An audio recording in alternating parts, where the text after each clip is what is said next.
Thank you so much for joining us today. My name is Jason Maganoy, and I am the publisher of Canadian Business. So today is a great day. The Harris Poll is launching in Canada.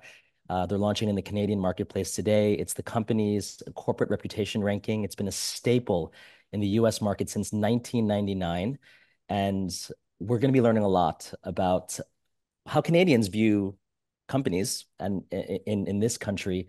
We're also going to be talking a lot about brand trust. And I think we are now, especially in the environment that we're in right now, just, post-pandemic, it's inflationary, there's trust issues everywhere.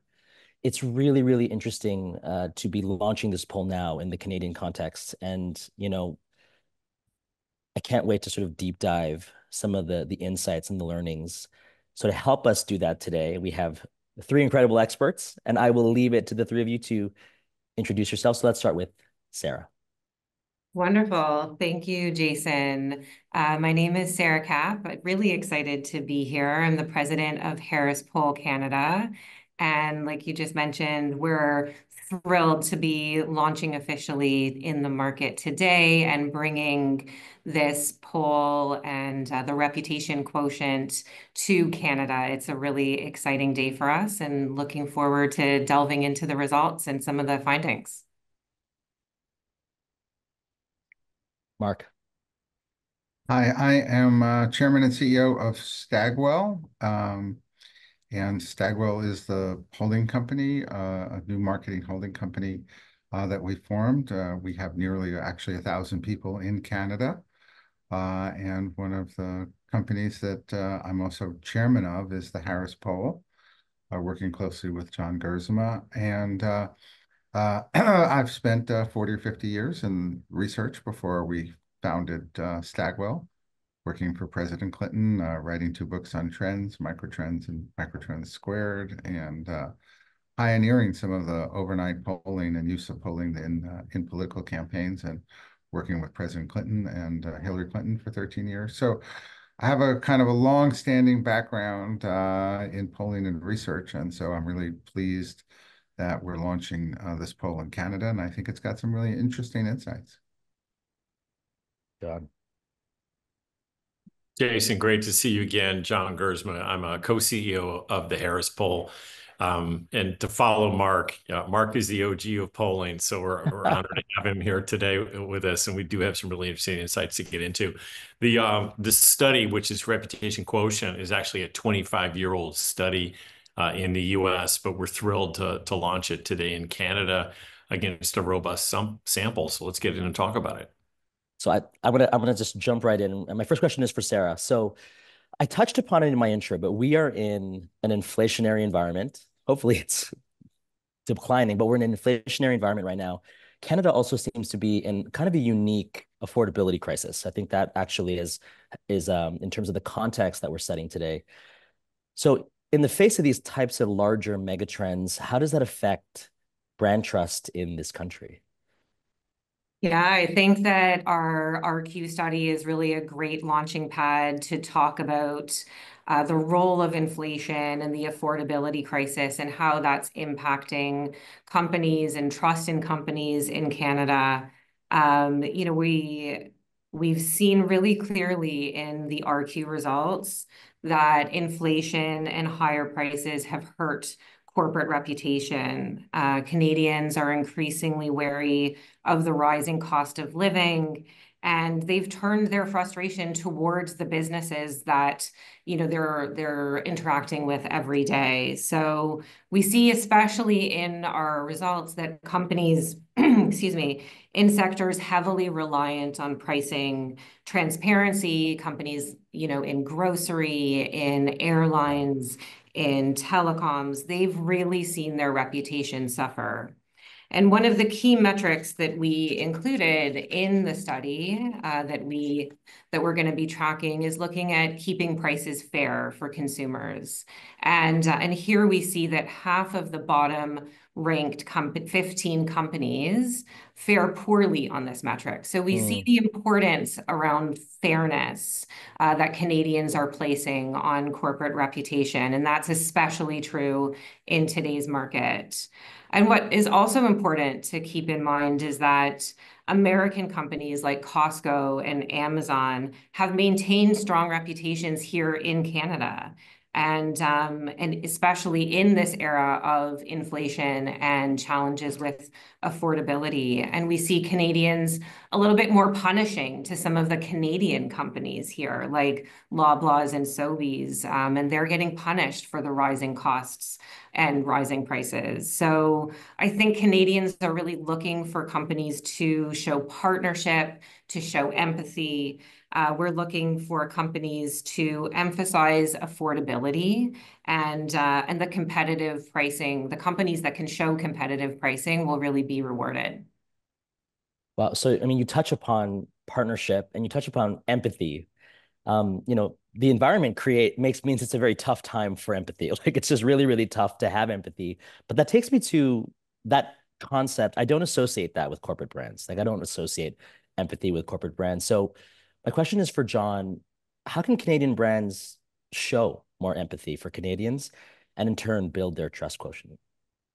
Yeah, I mean, I think Sara hit on it. It's really this idea of sort of allyship, the belief that companies are actually truly consumer centric. And we saw this in our US data.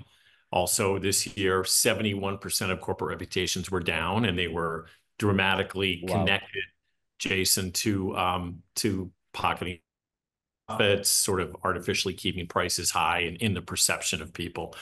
So I think, where you're really getting at, though, is this big gulf between nostalgia for Canadian companies. So companies scored very well on sort of character and ethics, especially banks, which we can touch on later, but not so well on product quality, product innovation, service innovation, and even vision.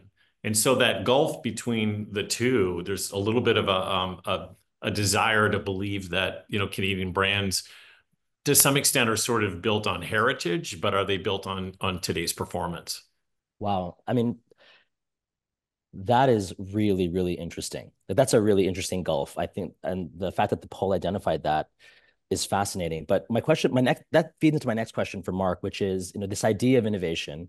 It seems to be an area where Canadian companies are lagging behind their international counterparts. So what role do you see innovation playing in building stronger brand trust for companies in Canada in the future?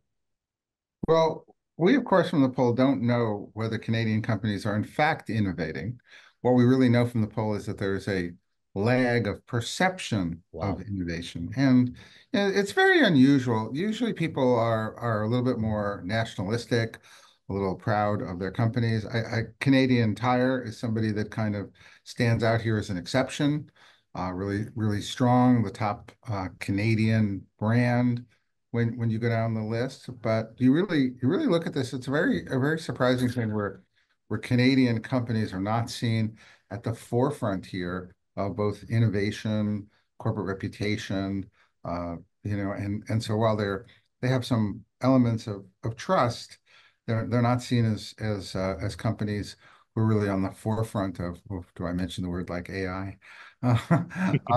They're just not seen as on the forefront, and they're seen as, many of them, not all, but it's sort of old hat, right? And I think they have to shake that off. And I like I said, I don't know their true state of innovation. For all I know is they have incredible digital transformation setups, but they're probably underinvesting in their brands. And I think they probably listen too much to the CFO when it comes to marketing. And they've got some work to do.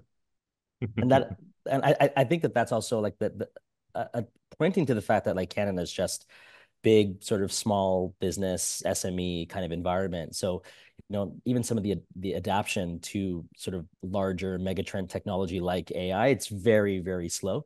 And also lots of skepticism attached to that type of innovation, which I find really interesting. But my question is for Sara. So the PWHL ranked number one, which I'm shocked by. It was not something that I thought was going to be number. I would just assume like a big bank or a Shopify type of company, which is in the news all the time. They're in the news too, but I guess my question is, what lessons can other Canadian companies take from this in terms of building that deeper emotional connection with their customers? Yeah, the PWHL is definitely a success story coming out of RQ, and they had an amazing inaugural season. It's going to be definitely on our ones to watch when we run the study again next year, just to see if they can keep up that momentum that they've built this year. I think, part of the reason why they were so successful in this year's poll was that the league came in fresh. So there was no baggage, which Mm, only new organizations have. And that's really important when it comes to reputation. To have that fresh start is something that you only get once. And they also hit the market at just the right yeah. time and at just the right moment for women's sports in particular. So I think they really seized on the moment that they had in really amazing ways. But they were also really targeted with their messaging, and they hit the mark with Canadians. I think they connected with just the right amount of fun, but also put the focus on the athletes themselves and the fans. And they didn't put the focus on themselves as an organization. And I think that's a really important lesson that other companies can learn from. We see in the top 50 results, they really underscore this as well. We see the PWHL ranks #1 on the metric of trust, which is so important. And when we compare that to the NHL, as an example, I think they ranked 34 on trust. So there's just such a gap between the two. And then I think at the same time, the PWHL felt really accessible to Canadians. The tickets are more affordable, especially compared to the NHL. And Mm. so many of the athletes are Canadian. So I think that they had that emotional connection immediately with Canadians because we could see ourselves in the league. It felt very real, very tangible, and very relatable. So I think there's lots of takeaways that companies can learn from the PWHL success. But I think that building that tangible emotional connection with the fan or with the consumer really is most important. And connection, it's so funny when you mention just the right time. Like for women's sports, like I'm not like an expert in the WNBA, and I have no idea how that happened, but coming in at the right time is also incredibly important. And then having the ability, you can make a connection with a lot of people when you are right time to you have the ability to make that connection. But we touched upon it earlier, but John, my question is about this idea of how can Canadian companies enhance their reputation when it comes to technological advancement, product innovation. Like I said, Canada's an SME environment, we're pretty slow to adapt. Like the amount of times I get press releases for reports saying that we do not adapt to AI, like less than 5% or something like that. Um, Super slow when it comes to new technologies and trends, which informs how people view innovation. So how can Canadian companies get faster? Yeah, well, I'll start with a mea culpa to kind of make my point, but I had to ask Sara how to pronounce Loblaws because I didn't know it, and I'm a consumer guy, so I should know that company. But my point is the Canadian consumer is actually highly sophisticated. They know both sides of the border, right? And Mm, so I think that's an important point that their aperture is bigger. And so they're looking at Canadian companies in this context against international companies, against American companies. And so the competitive set is broader and bigger. And so the undercurrent thread, I think, in everything that we're seeing is sort of stronger branding, stronger investment in marketing, as Mark said, and really understanding that the value, like the emotional value proposition, as Sara was talking about with the PWHL, high entertainment value, more affordable price. That puts PWHL #1 with Canadians and the NHL number 35 in a hockey crazed country.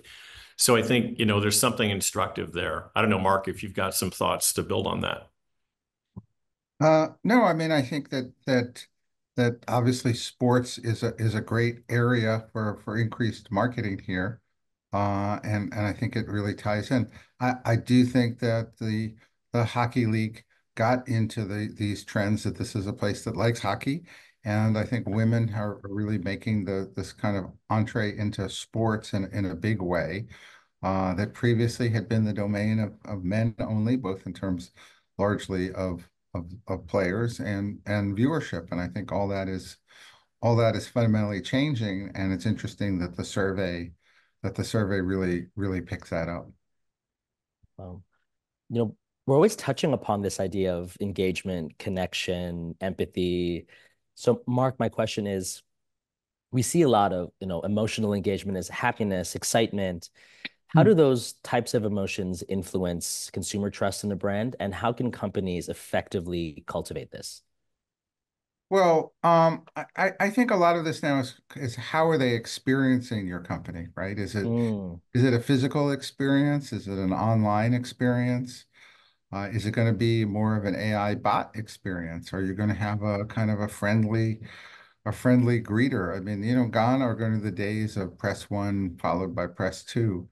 I think that look here, number of companies, in kind of life insurance and sports and banking and all of these, a lot of them really touch people more online today than they do physically, right? And so that means that the digital transformation experience that they build has to be a kind of combination of efficiency with an understanding of who they are from the data and information, with I think some element of human warmth put back in the experience, which really with modern AI, large language models is possible. And in fact, I try to explain to people, people think that people think that these bots are just like technology makes them, or they always have to talk with a robotic like voice or something. No, they're going to be created just like advertisements. What language they speak, how they speak it, what their accent is, what grade level they talk at, what's there. All of that has to be designed, right? And I don't think we've even scratched the surface now at the ability to interact with people through technology in new ways. Press one, press two. I do a lot. I do a lot of press zero when I'm stuck in that No, you circuit of press that zero, zero, voice. zero, zero, I zero, press zero zero. because I need to talk to a human, and then the human won't even be a human. It'll be an AI too. So that's pressing zero to another pathway of technology. So my question is for Sara, and this idea of like the way we view Canadian, like I was thinking like Tim Hortons, like the way we view Canadian companies, like legacy Canadian brands, how they're lagging behind some of the most important metrics when it comes to business, like growth. Yeah. And like, that's it's not good to be lagging behind in those areas.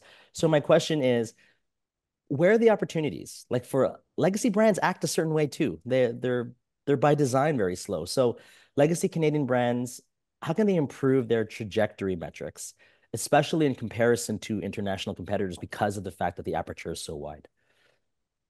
Yeah, I think as John was saying, in Canada, we have a lot of choice and we have the ability to choose companies from both sides of the border, which is great for the Canadian consumer in a way because it opens up more options for us and makes it really challenging for Canadian brands because they're competing in the Canadian market and then also in the global market potentially, with larger conglomerates that in many cases are bigger and have more investment. So, I think that we see really clearly in the reputation quotient that many iconic Canadian companies are struggling. Companies like Loblaw, like Air Canada, WestJet, and Bell. And many of the US companies are faring better. Companies like Costco and Amazon and Apple. And, I think that one of the learnings for the legacy Canadian companies is that it's not going to be enough. It won't cut it just to be leaning into our Canadian heritage. Canadian consumers, I think, demand that in a way. They want their companies to be proudly Canadian, and have that element of Canadian pride.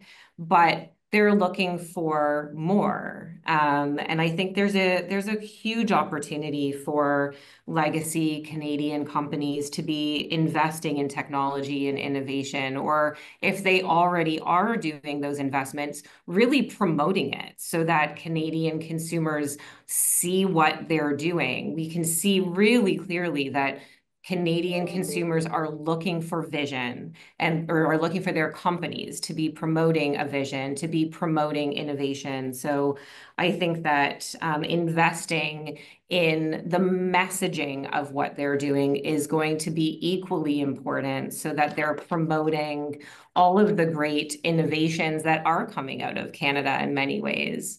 So I think Canadians are looking for the companies that they know and love to emphasize their Canadian roots, but really also show their vision for the future and where they're going to take the Canadian brand. Wow. So it sounds like we're too modest. Is that I think a Canadian thing? I think in many respects, we kind of have a bit of a little brother, little sister Oh my syndrome God. with our American counterparts, and we need to shake that off and be proudly Canadian and show what we have to offer. Um, you know, my next question is for John, and I'm hearing a lot of character attributes. Like these are human, like human attributes that I'm hearing, but I'm hearing a lot of character attributes that people really value in Canadian companies.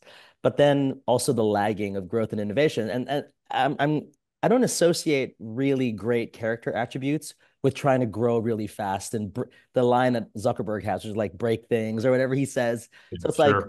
it's like there's a tension there between having those values and those character attributes Canadians really care about as consumers. But on the flip side, growing really fast, getting really innovative, like sometimes you take no prisoners on that journey. So how do you how do you deal with that tension? How can companies get faster but still maintain those character attributes that matter to Canadians? Yeah, I mean, I think when you pull back on what Sara was talking about, you kind of have a tension between reassurance and surprise. And I think Mm, the top reputation companies in Canada, they're all about sort of making people feel trusted, feel trust, feel warmth, feel reassured. And that's why you see the insurance and banking brands all at the top in the study. In our Harris Poll US study this year, NVIDIA was the top company.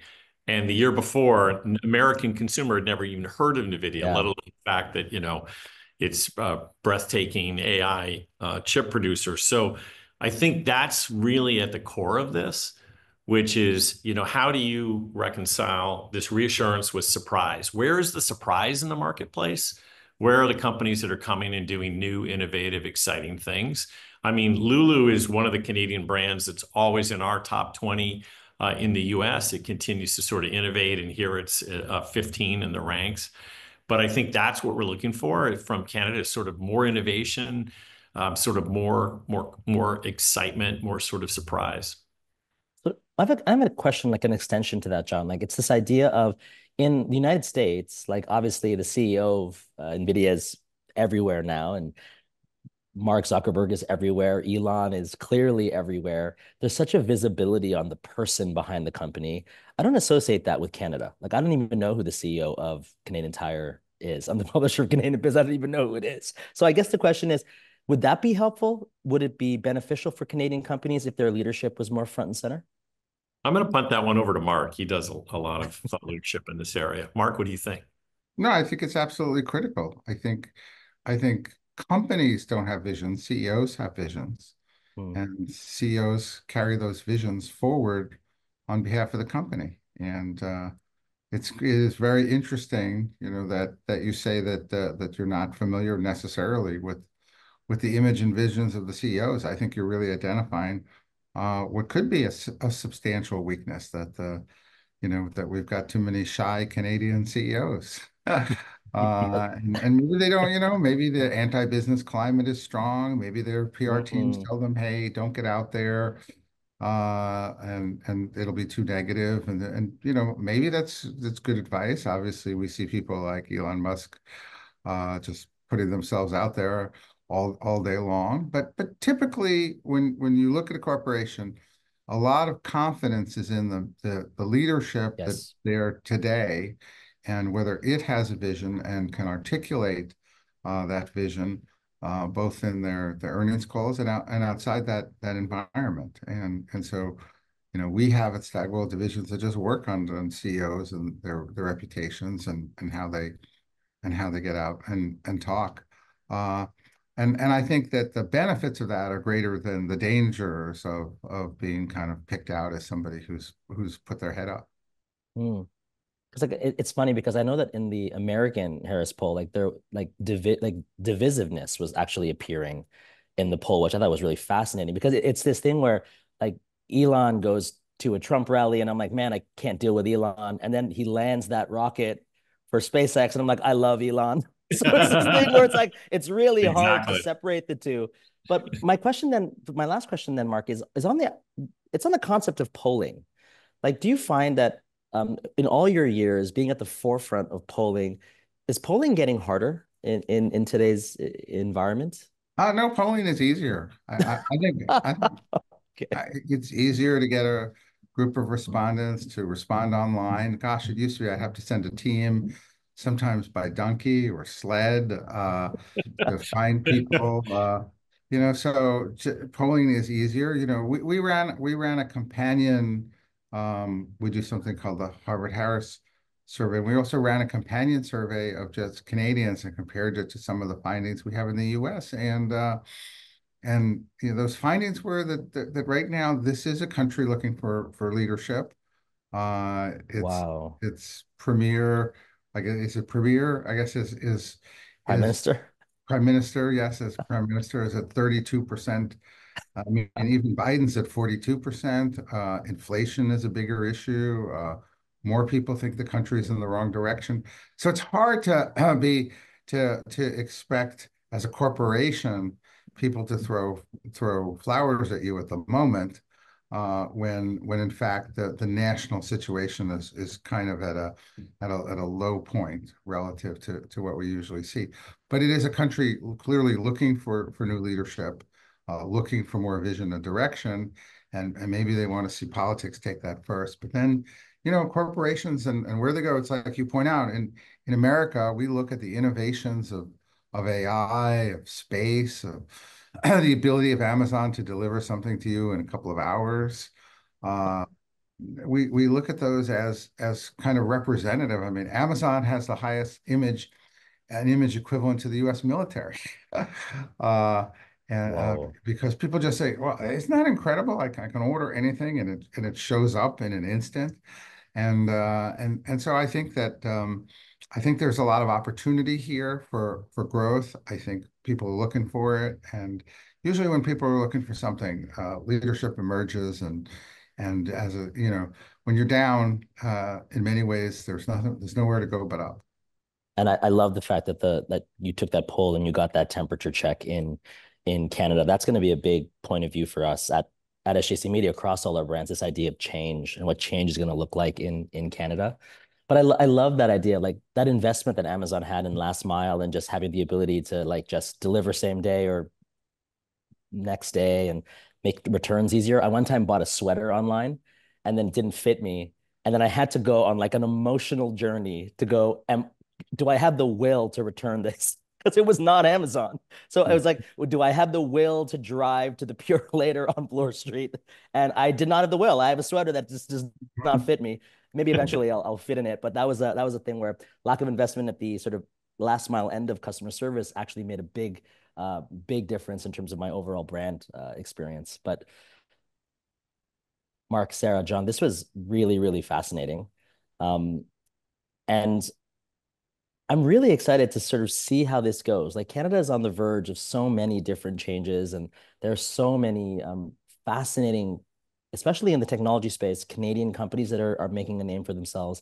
And I'm really looking forward to sort of seeing how they emerge on the Harris poll moving forward. But thank you again for taking the time. Thanks, Jason.